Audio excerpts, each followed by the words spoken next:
Okay, so we're getting ready to start the talk by Rafa Luque. I think most of you in the audience already know Rafa. He was a PhD student with us at IAC, very bright one. And since then, he moved back to IAA in Granada, and he's now in the US, so University of Chicago. Okay, he's now a Sagan Fellow, and he just got an ERC, and he's coming back to Spain. I don't know what else to introduce him. He has a harmonica hat also on the way. So I think as a director, I'm very proud, and he's going to talk about the THIRSTEE project, which is effort to characterize the water content on sub-Neptunes, and through this effort to try to understand the nature of these objects, their formation mechanisms, and their evolution, which is something that we worked together for a few years, and he's pushing forward in the coming future.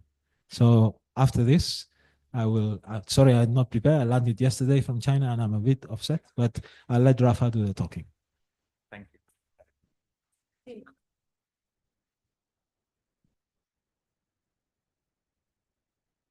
Can you hear me online also? Okay, perfect. So thank you very much for coming here. It is a pleasure. Last time I was here, it was 3 years ago for the thesis defense.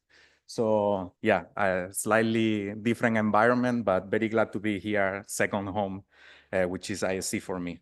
So as Enrique said, I'm now a Sagan Fellow at the University of Chicago. I've been there for about 3 years now, but soon I'll be at the IAA in Granada working on this project.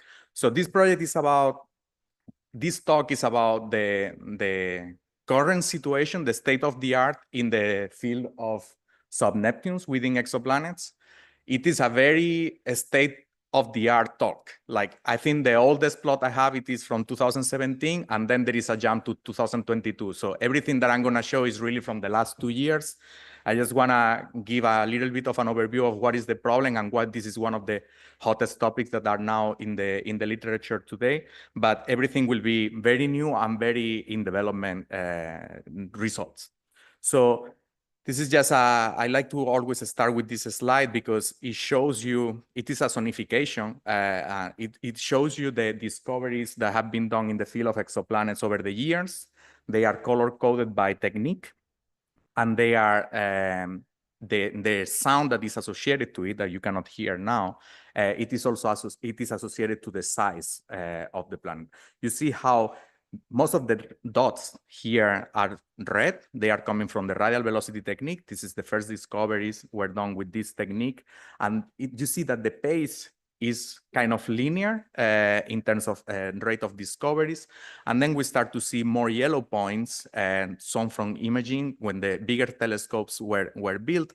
And then it is populated mostly by blue points. And you see a few spots here. This is the Kepler field. Kepler really changed dramatically the field of exoplanets because it allowed us to do demographics for the first time.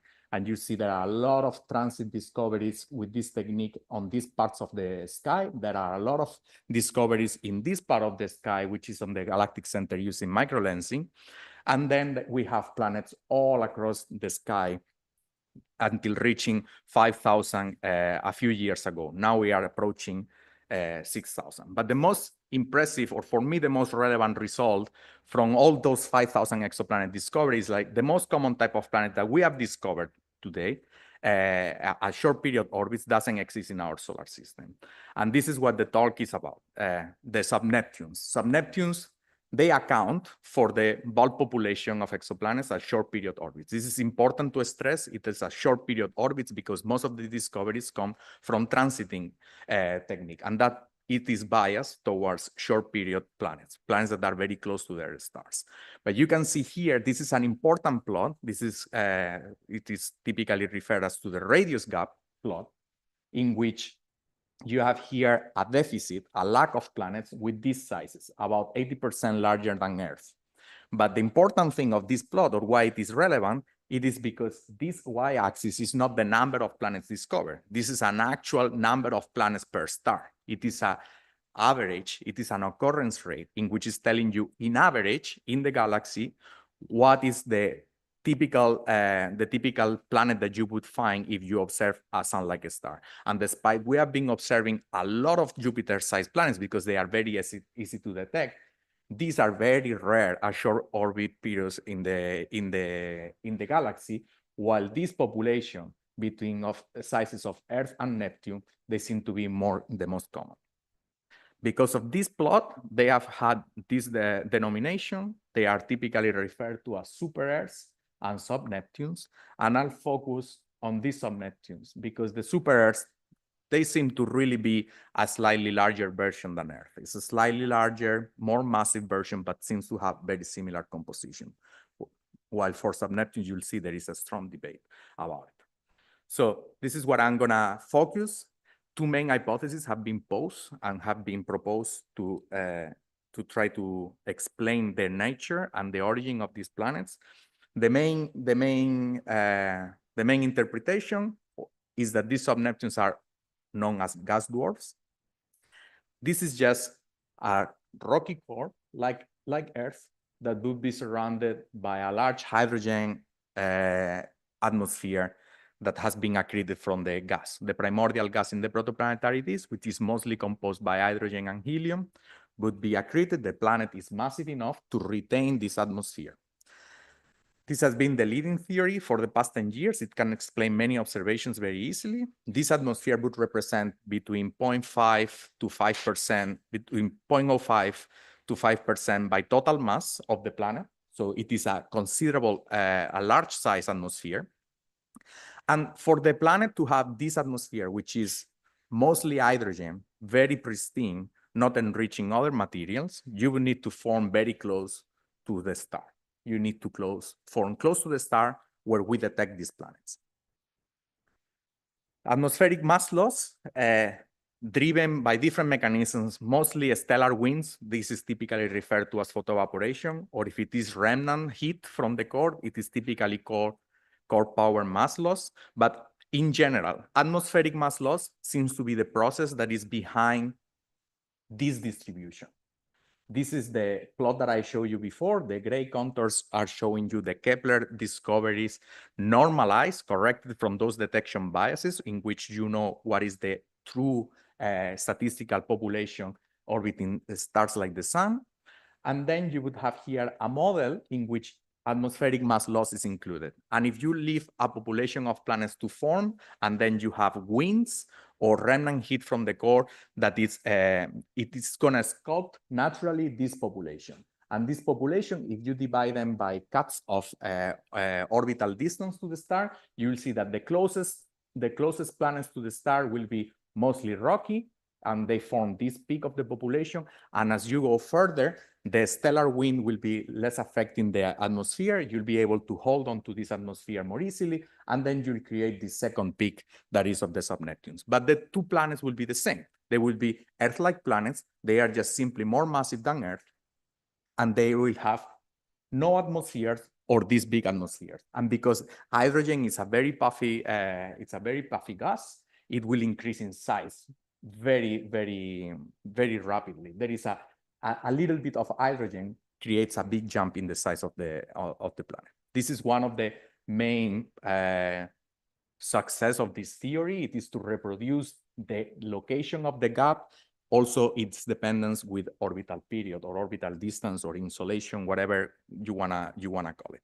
Another observational result that is in agreement with this interpretation that super-Earths and sub-Neptunes are the same type of planet, just simply with or without these large atmospheres, is the fact that all the planets that are extremely irradiated, that they are being blasted by the stars, they seem to be all having Earth-like densities. So this is a mass radius diagram. You will see many throughout the talk.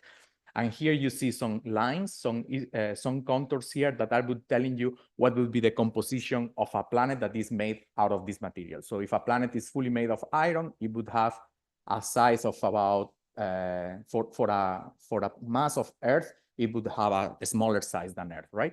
While if you are having here 30% iron and 70% rocks, which is more or less what the Earth is, then you would have this curve as a function of mass and radius. So you see here Venus and Earth, and most of the super Earths that we have discovered that are very highly insulated, meaning that they cannot retain a hydrogen-rich atmosphere for sure, because the stellar wind is too strong and it would remove it, they seem to all have densities compatible with Earth. So it's telling you that this population that has lost the atmosphere, they have rocky cores. So this difference between these two peaks, it is simply the presence or not of this hydrogen atmosphere. This is why the gas dwarf scenario has been the leading theory for the past decade to explain the nature and origin of sub-Neptunes. But there is another hypothesis, which is actually the first proposition for the nature of sub-Neptunes was to propose that they are water walls. This interpretation has research. In the last year, it has been revitalized mostly from research on M-dwarf planets, from mass radius measurements, but also from atmosphere measurements. And these planets are very complex. You'll see here, there is a diagram. So there are several possibilities of where are you storing the water. This is the classic scenario in which you would have kind of a rocky core, an iron core, a rocky mantle, and then you'll have an extra layer of water, typically in ice form. But if you are counting for the typical temperatures that these planets have and what is their temperatures and pressures here in the interior, it is most possible that you will have something like a melt of water and ice and rock in the core and in the mantle that accounts for this. For these water walls, they typically define as having 20 to 50% of their total mass stored in water. And instead of thinking something of a planet that has a huge ocean on the surface, you would need to think something more like a comet or an asteroid. It's just something that has formed where comets and asteroids form, which is mostly a mixture of ice and rock. And those planets have grown fast enough and quickly enough that they could migrate all the way closer to the stars, where they are being detected in large numbers. This is a natural consequence of planet formation and evolution models. They lead naturally to the formation of water walls. This is because if you have seeds everywhere in the disk, you have embryos and cores for which you are accreting planetesimals or you are accreting pebbles, you would have these planets from beyond the ice line. You'll have a lot of ice. You'll have a lot of water-rich material available to form your planets, to form your cores. And if you have a planet that grows quickly enough and massive enough, it will migrate eventually. This is a prediction from planet formation and evolution models. It is that this peak of the sub-Neptunes, the gray contours are the same plot that I showed you before, the actual radius distribution. If you are accounting for this second peak, you can account for them with these water-rich planets. These planets do not necessarily have a large atmosphere, but they have a larger size because their cores are less dense than their rocky counterparts. That's why they are larger in size. And there is probably an overlap between planets like the ones that I've been telling you before, the gas dwarfs. Here you can see this is one of the newest planet formation and evolution models that take into account most of the physics that we know about this type of population and the latest planet formation and evolution theory. You can see here that if you account for the water in a different way, if you are, instead of putting the water, as I told you at the beginning in this slide, you have the water outside, you have a rocky core and you make kind of an extra layer of water and you put 20, 50% of the mass of the planet in this water model will not explain the observations very well. The size of those planets are much closer to the Earth-like ones, the super Earths, and it will not reproduce very well the shape of this distribution. And another fact is like the atmospheric mass loss is still necessary in order to create this distribution. If you don't have any evaporation, if you don't have any atmospheric mass loss, you will have a large population of these hydrogen-rich planets, and then you will have a dearth of the super Earths. These super Earths, you can only make them if they have lost atmosphere. Some of the planets that you form, they lost their atmosphere. So in order to create and reproduce the observed population, you need to have your water-rich cores, you need to have your Earth-like cores with and without atmospheres. And most of the ones that have these large atmospheres, they will lose them and will become the super Earth. So this is in agreement with the observation that I showed you before, that most of the really highly isolated, the very hot planets close to their stars, they seem to be rocky. This is reproduced by these models, while accounting for this peak of the sub-Neptune distribution to be mostly a second type of planet, which we call water dwarfs. The first observational evidence for this came from dwarfs. This is a work that Enrique and I did at the end of my thesis. Here we did a reanalysis of all the known transiting planets, transiting because we know the radius, and then we measured for them their masses, and we collected all of them and did an homogeneous analysis of their properties. And you can see here a mass radius diagram of all the known transiting planets orbiting dwarfs that had a precise mass and a precise radius. And here, if you have a keen eye, you can see kind of two populations. You can see one population in mass radius diagram, which is compatible with an Earth-like composition. These are your super Earths. You can have as big as 1.5 Earth radius, and they are still rocky in composition. But then you have this kind of similar in density population, which is compatible. This is not a fit. This is just overplotting a model on top of a model that would have 50% rock and 50% water. This water would be in condensed form. It is probably not the best definition of what it is, the actual internal structure of these planets that are sitting here, but it tells you that it's a density like Earth, but half of it, right? And this population aligns very well with this line.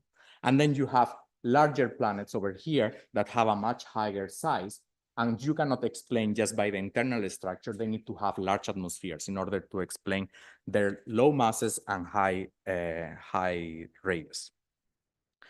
This is the result that we presented, that dwarf planets, they appear to be divided into clean populations if they are according to their ball density. So instead of plotting a mass radius diagram, if we plot the density of the planet, and the density we normalize it to a model like this model, like a model like an Earth-like planet.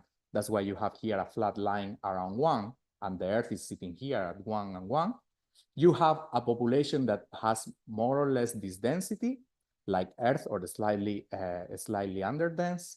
Then you have another population that is sitting around this line, which is this line that you have here, which is about half the density of Earth.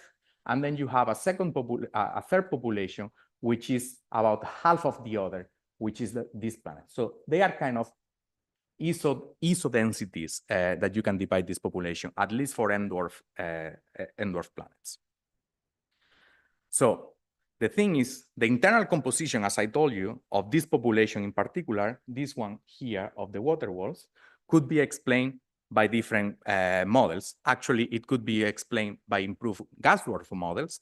So these are new models that were developed a year after the publication by James Rogers and collaborators, in which they can create planets that are Earth-like in composition with or without hydrogen atmospheres. And if they put the right equations for the photoevaporation and how atmospheres are lost after the protoplanetary disk is dispersed, you can create a synthetic population of planets that would agree very well with the observations in a mass radius space. However, this is done just purely checking the internal composition of the planet. These planets that are sitting here in this previous line that I show you may not be water-rich, could be also hydrogen-rich. But for these planets to be created, you need to have photoevaporation, which is the procedure that I told you before. You need to have atmospheric mass loss.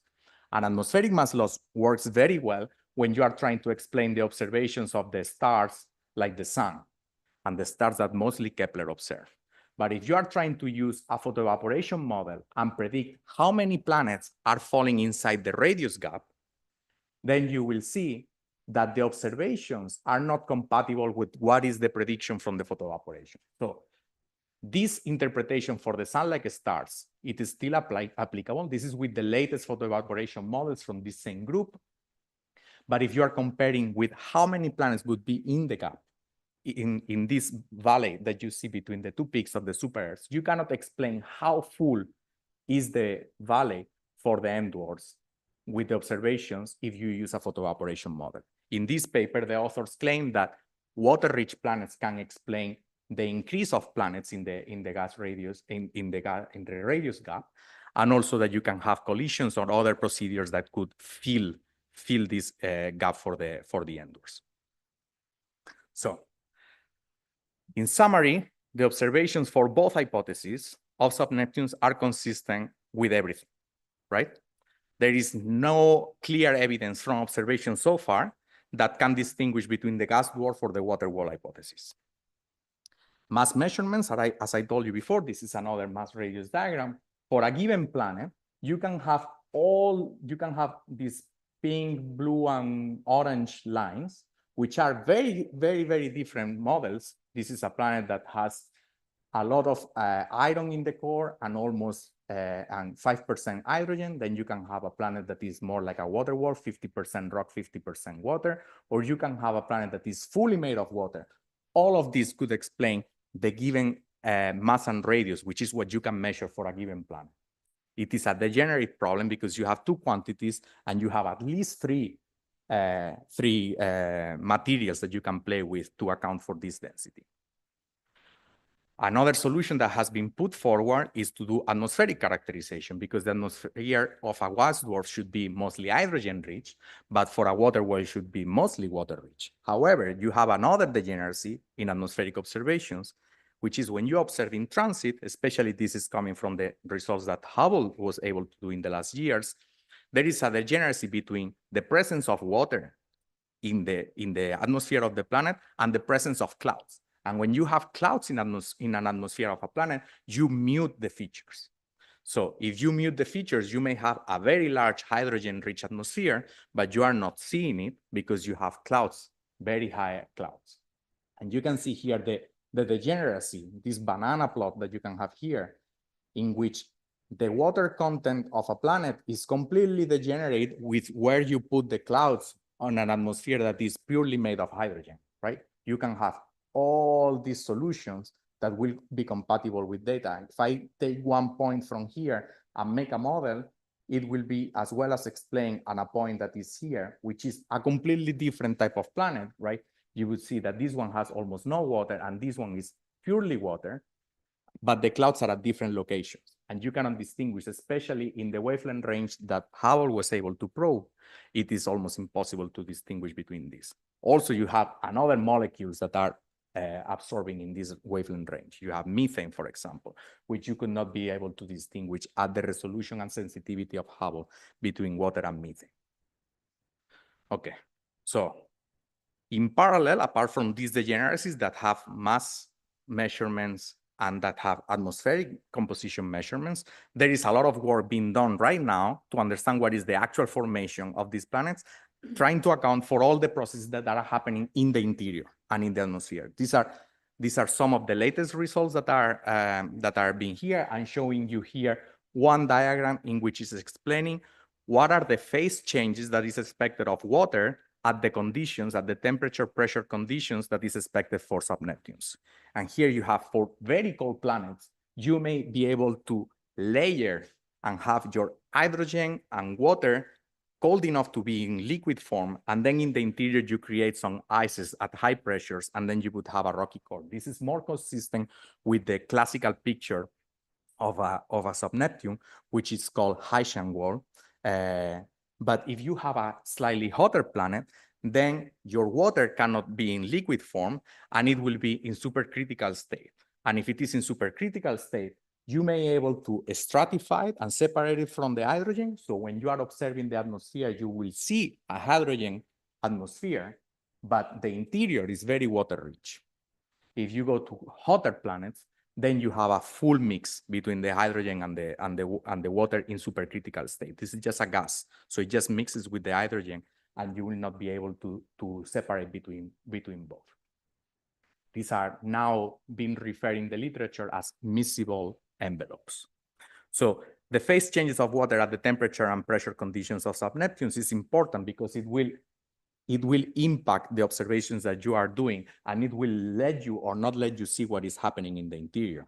But then you have an extra degeneracy that is not happening in the atmosphere. It is happening at the interior level, in which the core of the planet, the mantle, and the iron core of the planet, if it exists there, at the temperature and pressure that it exists, in the interface with an atmosphere, it will be able to trap water and trap hydrogen into the interior.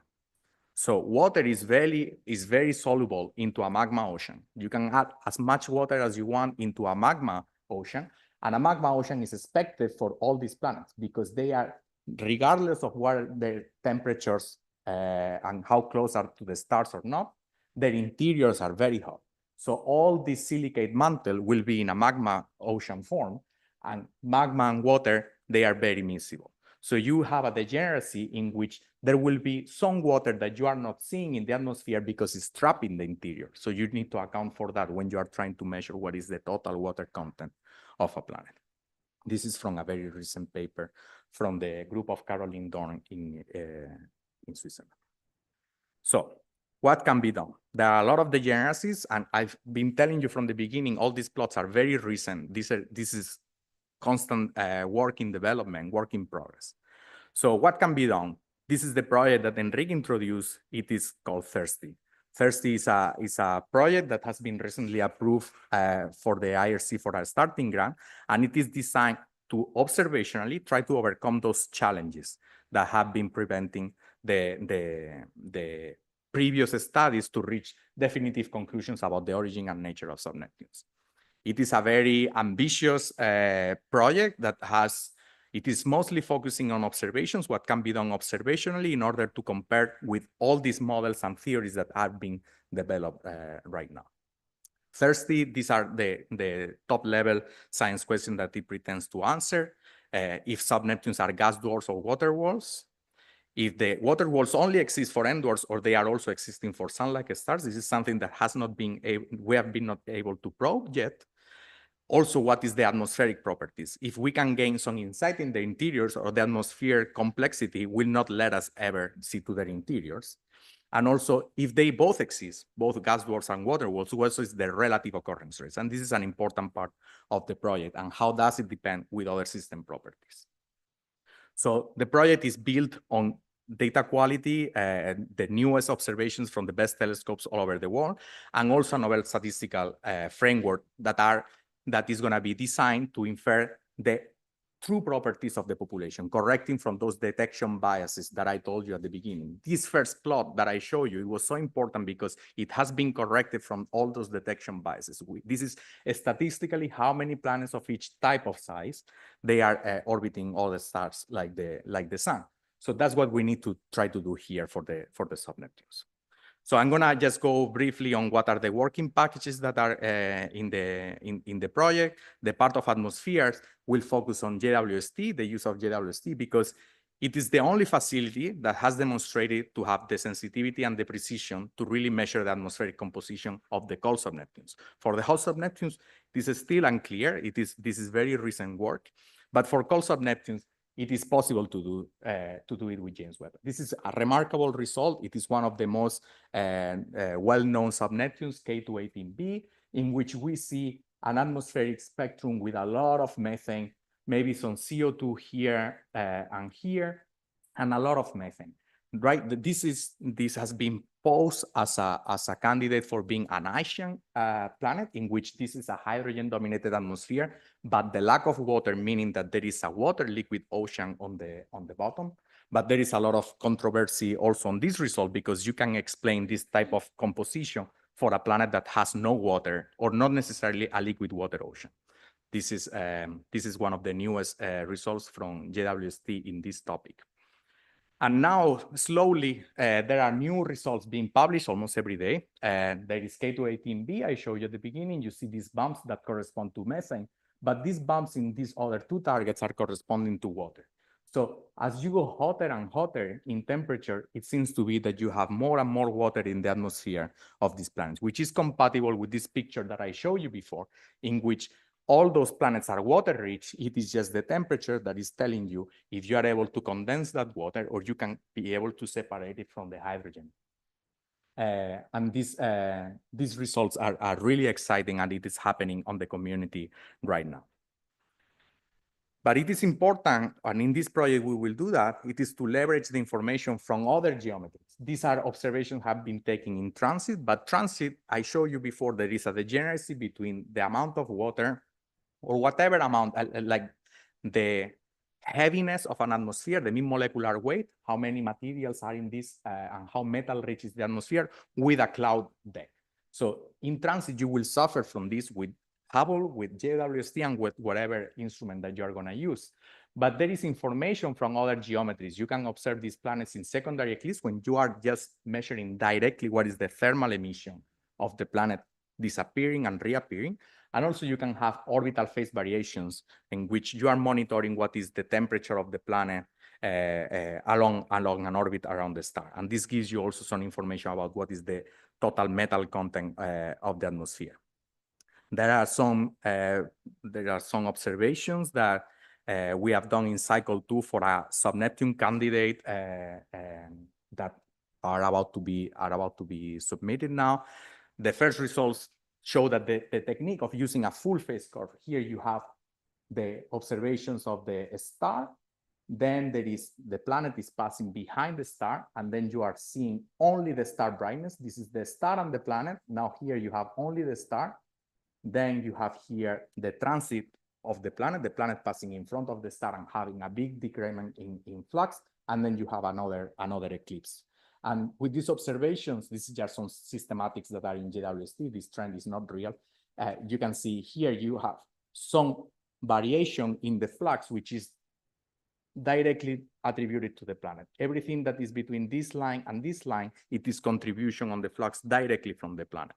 And this can allow you to measure if there is an atmosphere or not an atmosphere, and what is the total metal content of it. This is one technique that we try to use in the project to investigate the sub-Neptunes. Another axis, another working package of the project is the bulk densities. Here, this is a program that has already started and that we have been collaborating, especially here with Enric's group and the people here in ISC, to double the known sample of sub-Neptunes that have measured densities. And also, they are amenable for atmospheric characterization. We don't only want to have more points in the mass radius diagram that I showed you before, but we also want those candidates to be good enough and bright enough to do observation with JWST and study the atmospheres, because we need all the information possible. We have around 650 hours of telescope time already allocated for this project, and there are some ongoing proposals that are being reviewed. We have time with KPF at Keck, in Espresso, with Hartz North and Carmenes, and we are having right now in the survey 32 targets that we are measuring masses for the first time, or refining their properties if they were looking a little bit suspicious. This is how they look like. The idea is not only to increase the number of planets that are in a mass radius diagram, but we want to extend into two axes. The most important axis to compare with planet formation and evolution models will be equilibrium temperature. Equilibrium temperature because it tells you a little bit about the chemistry of the planet, what is happening in the interior. We are spanning here a very large range of equilibrium temperatures. And also we want, as a function of a stellar mass, we want here as a proxy the effective temperature. We know a lot of sub-Neptunes orbiting these kind of sun-like stars because they came from Kepler, but there is a lack of planets here in between that are precisely that are bright enough to do this atmospheric characterization with JWST in the future. So these are the two axes that we want to expand, and that for planet formation and evolution models give us the most information to learn about this population. This is, for example, a plot of what are the expectations. This is a recent paper from Giulia Venturini, in which a given model of planet formation and evolution will do for different type of stars, they will predict a different type of mass radius diagram. So this is why we need observations to fill each plot here with the observations. You see here, the gray points are the observations from the literature. There are a lot of points here because mostly it's coming from Kepler, but they are not going to very low masses. So you are not probing this part very well. And here, for example, you have, these are the Endors, is the one that is most complete. That's why we have been learning the most about water walls for Endors. But there is a dearth of planets for the hotter star masses. So this is a prediction that it is being given by planet formation evolution models that can tell you how water the water world population will behave as a function of a stellar mass that needs to be contrasted with observations that we will provide with THIRSTEE. And the first results are coming now from this survey. We have a paper that has been led by Gaia Lacedelli. She's here a postdoc at the ISC, in which we present the first result for one of the systems, TOI 406, which has 2 transiting planets that we have been able to measure their masses using espresso. And also we have another 2 papers coming from Joey Akana Murphy, is a PhD student at UC Santa Cruz, in which in one of the papers we have refined a specific case of a planet that had a mass measurement, but that mass measurement, it was precise, the error bar was very small, but it wasn't accurate. When we put more data, when we added more data and better data with other instruments, we saw that the mass of the planet changed by 3 times to be smaller. And from a planet that was originally called a super dense sub-Neptune, you see very close to being fully made of rock. With more observations and more accurate observations, it is just a typical planet of the sub-Neptune population. And that's why we accompany this paper with some simulations in order to ensure that with our monitoring that we do to measure masses of transiting planets, we are not imposing biases related to the actual type of observations that we are using, the observing cadence, the number of measurements, the presence or not presence of other planets in the system, how that affects the mass measurement of a given planet that you are interested in. So I recommend you go check them out. They are being posted. They are in the archive from a few weeks ago. The last part of the project relies on a demographic analysis of all these observations. And the idea here is to derive occurrence rates. And instead of doing it in transit and radial velocity as it has been done historically separately, the idea here is to do it jointly. For transit, you can see the observed sample in which there are a lot of Jupiter-sized planets. This is radius. This is radius in Earth units. These are Jupiters. You have a lot of planets. When you convert this into actual correcting from your biases, you see that these planets almost disappear, and these ones are even more relevant. You can do the same for the radial velocity technique, and one of the most famous results is from the GTO survey that was carried out by HARPS, in which they observed a fixed number of stars with a given number of measurements. These are the actual planet detections that they did, but from this, when they correct from the planets that they should have detected, then you get the true detection bias histogram, in which you know that these planets, the planets that are between 3-5 times the mass of the Earth, are super common, right? These are 2 analog results of the existence of super Earths and sub-Neptunes from 2 different techniques. The idea here in the project is to do it jointly, correcting the biases from both techniques that we are imposing when we are measuring planet densities. This is built on a new formalism that we wrote, Enrique, Hanu, and I. We've been working on this paper for a few years now, in which we develop a new formalism, rigorous statistical analysis to fit this population in mass radius space that is not dependent on the model that you are using and the number of planets that you are using. It is an open code. I recommend you go check it out if you want. It is called Sprite, and it is available in GitHub. So this is a little bit of an overview of what is the THIRSTEE project. I'm gonna remind you that for these planets to be understood observationally, we need all these ingredients. We need masses, which will be provided by ground-based observatories.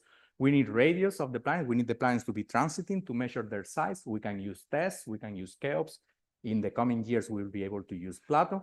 And we also need atmospheric composition. We need to have all this information available in order to break the degeneracies that are inherent for this population. And atmospheric composition, now only James Webb is capable to do it, but in the future, Ariel will be able to do it for a few targets. So there is a lot of involvement of future European missions that can contribute to this project. So what is next in the field of sub-Neptunes? I'm going to just give a few markers of what is expected from the next years. Benchmark multiplanetary system is still doing discoveries, but discoveries of multiplanetary system are very valuable because it allows an in-depth characterization of the planets if they have good observational properties, and they allow comparative studies because those planets have been born from the same star, from the same material, and you can minimize many unknowns that comes in the planet formation model. An example of this type of benchmark multiplanetary system is HD 110067. This is a paper that we published last year, and this is the discovery of a resonant change of 6 sub-Neptunes that are orbiting in resonance. You can see here in the GIF how the orbits are synchronized, and we have here planets that are between size of 2 and 3 Earth radius, the size of your typical sub-Neptunes. They span a very long range of orbital periods. They have, in a mass radius diagram, they seem to all have extended atmospheres, and they are orbiting a very, very bright star, the brightest that is known, with more than 4 planets. So these are excellent systems to do studies with JWST and also to do observations from the ground because the star is so bright. Another important axis, it is to study age. I told you about mass, radius, and atmospheric composition as a function of equilibrium temperature and the stellar mass, but the stellar age is also a very important axis.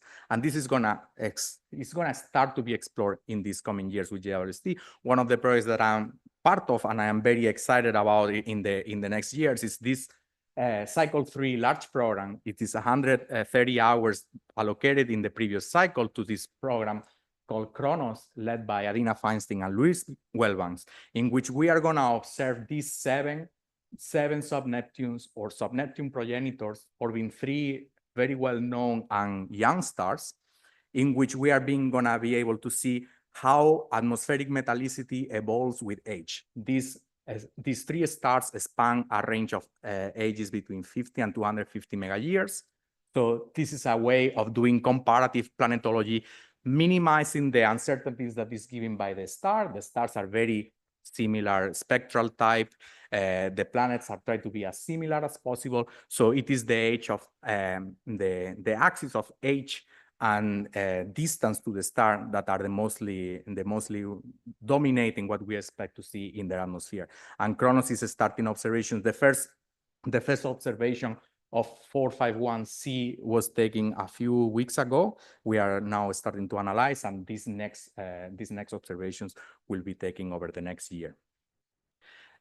Finally, I think high resolution spectroscopy with the ELTs are gonna enable a very rapid change for sub-Neptunes, because from almost no sub-Neptunes that can be characterized with current instrumentation, the jump from 8 meters to 40 meters is going to allow sub-Neptunes to be very efficiently done with the ELTs. And here there is an example from Enrique's paper about the Andes instrument that will be placed at the ELT, in which a single transit, a single observation of K218b, the first observation that I show you with JWST, could achieve a 20 sigma detection of that atmosphere in just one visit. So it is suddenly going to enable something that cannot be done right now. K218b has been tried to observe with instruments like at 8-meter telescopes, and it is not possible to detect any signal. The jump from 8 meter to 40 meter is going to allow us to do this type of observations routinely in very short amount of time.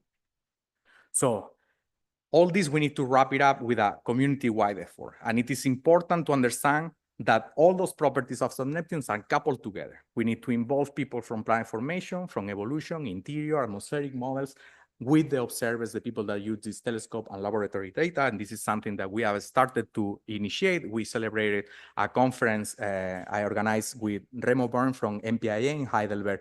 We organized a conference called Density Matters at Rimberg Castle in Germany, in which for the first time, the community that works in the theory and observations of sub-Neptunes sit together for a week and discuss what are the latest developments and what it is needed to be done in the field of sub-Neptunes. And this is a conference that we plan to be recurrently celebrating in the future. So this is mostly what I had to show you today. If you want, in the questions, I can do you a very short 2-minute slide of what is being done with JWST for rocky planets, if you are interested in the rocky planets, not in the sub-Neptunes. But these are my takeaway messages. Is that sub-Neptunes are the most common planet in the galaxy that we know so far, a short period orbits, but they do not exist in the solar system. So all the understanding of this population, which should be the easiest planets to form for other stars in the galaxy, it fully relies on indirect observations of exoplanets. And understanding what is their origin and nature is still a mystery. It seems to be there is more evidence or growing evidence that for N-dwarfs, this water world population exists, but for sun-like stars, that hasn't been tested yet. And to break those model degeneracies, we need observations of all three quantities, their radius, their masses, and atmospheric compositions. And why they have some, why water worlds or detecting or confirming the ubiquitous existence of water worlds interesting is because if you can confirm that the most common type of planet in the galaxy has large quantities of water, this is a way to expedite the search for biomarkers. This is because sub-Neptunes are larger, they are more abundant, they are easier to observe than rocky exoplanets. So if these planets are good candidates to look for biomarkers, this is something that we will be able to do with current or planned facilities without the need of building new telescopes planned for the 2050s. So I'll leave it here and take any questions. Thank you very much.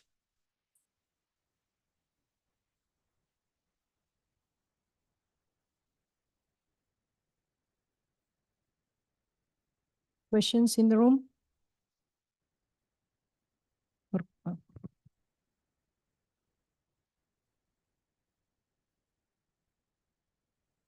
Thank you very much for the nice overview about sub-Neptunes. My question goes to the stars. You mentioned like the age determination and the relations.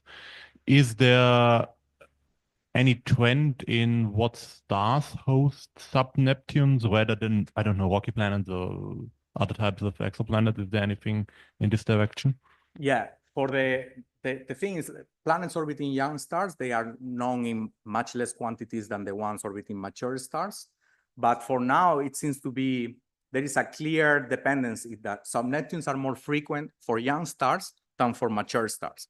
And this points to the fact that atmospheric mass loss, atmospheric evolution, it is an important factor to explain the existence of both populations. So if you find more young stars with more sub-Neptunes, and then you find almost no super-Earths, meaning that for the mature stars, you're finding a lot of super-Earths, is that there is a connection there with age. We do not know what is the good thing of observing young stars and young planets is like many processes that could enrich in materials, in volatiles, in water, the atmosphere of sub-Neptunes may not have time to happen. So you are observing a very pristine material. And if you find water in a sub-Neptune that is very young, there is almost no way to explain it unless it was formed with it, which will go into the water wall hypothesis. If you find that most of the young planets, most of the young sub-Neptunes never have water, then it is probably an indication that having water in the mature sub-Neptunes can be a consequence of simply reactions with the magma ocean or producing the interior, not necessarily being born with it. More questions?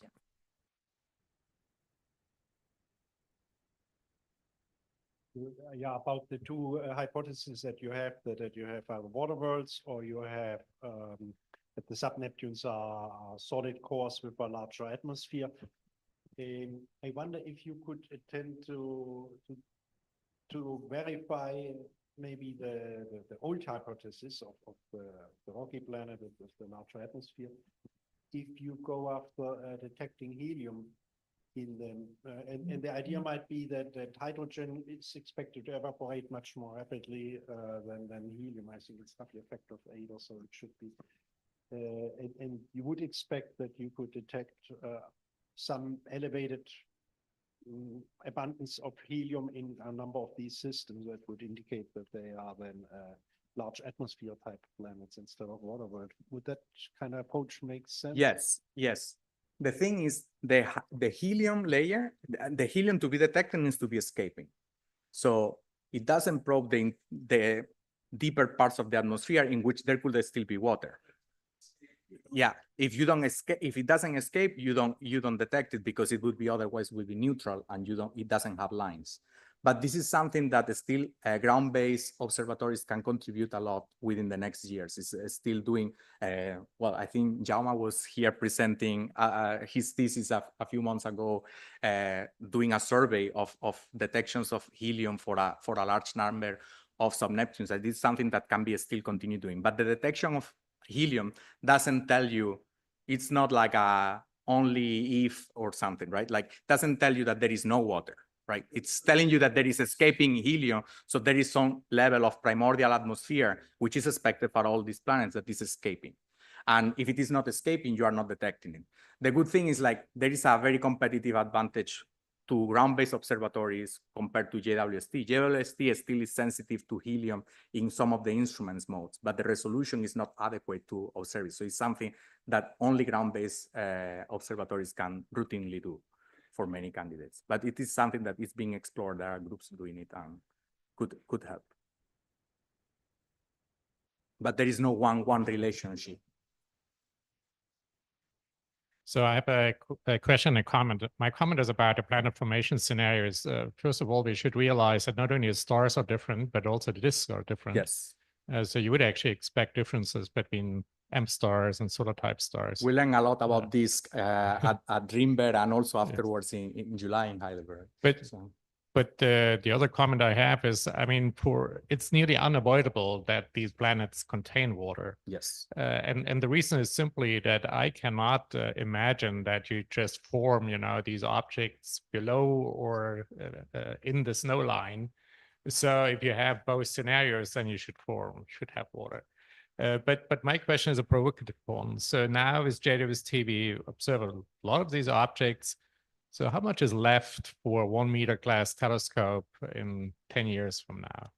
To do atmospheric work? Yes. To do atmospheric work, I think for sub-Neptunes, there is very little to do. I don't. Yeah. So I don't think there is much for the small telescopes to do in this part. Even Ariel will not contribute much to sub-Neptunes because Ariel is going to observe thousands of exoplanets, but most of them are going to be gas giants. It's going to do demographics of gas giants, but there are very few sub-Neptunes bright enough for such a small telescope to really characterize them. That's why it's a few benchmark systems that are very bright are still, it's going to be interesting for Ariel because Ariel will have a lot of time, right? It will be able to do time series observations and this type of effects. But I think the contributions from the ground needs to be from the high resolution. And with a small telescope, these targets are going to be very complicated to do. But a lot of work can be still done with the radial velocity part or stellar characterization itself. Yeah. In the atmosphere, the jump with the ALT is going to be revolutionary because from having no targets to have all the targets available, that's going to be really game changing. So, well, I have a question, but before my question, just I wanted to mention that maybe what you can do is still with 1 meter is to do statistics, I think, in the sense that even you mentioned young planets, so there is something that you still can try to do statistics measuring the sizes and how these sizes and distribution evolves with time. So I think this is still feasible.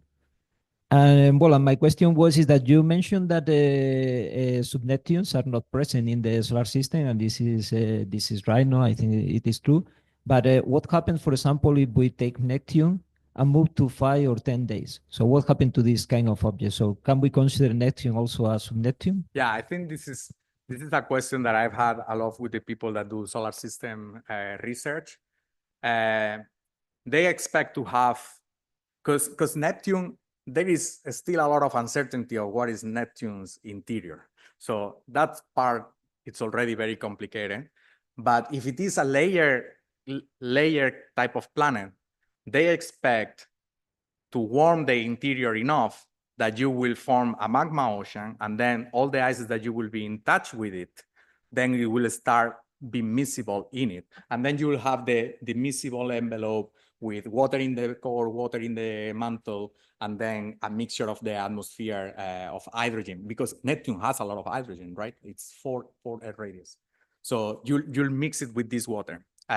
So it is kind of like this picture that we are having. As a function of temperature is where you can really see all those interior processes taking place. And I think that's the axis that I'm most excited, and I think is the easiest to probe in the next 2-3 years. It is to probe as a function of equilibrium, as a function of temperature, what are the properties of the atmosphere in these planets, and understand more about this. And if we discover the cold ones, Plato is going to provide a lot of bright sub-Neptunes that are transiting, but that are cold, much colder than the ones from TESS.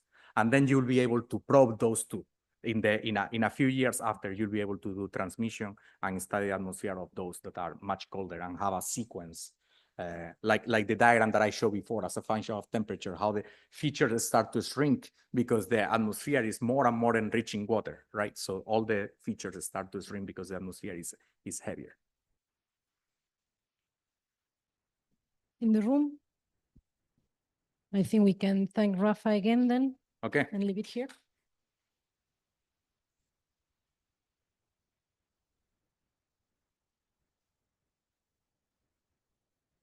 Nobody asked me about the terrestrial exoplanets and the DDT of JWST, but that's your loss. The data is public.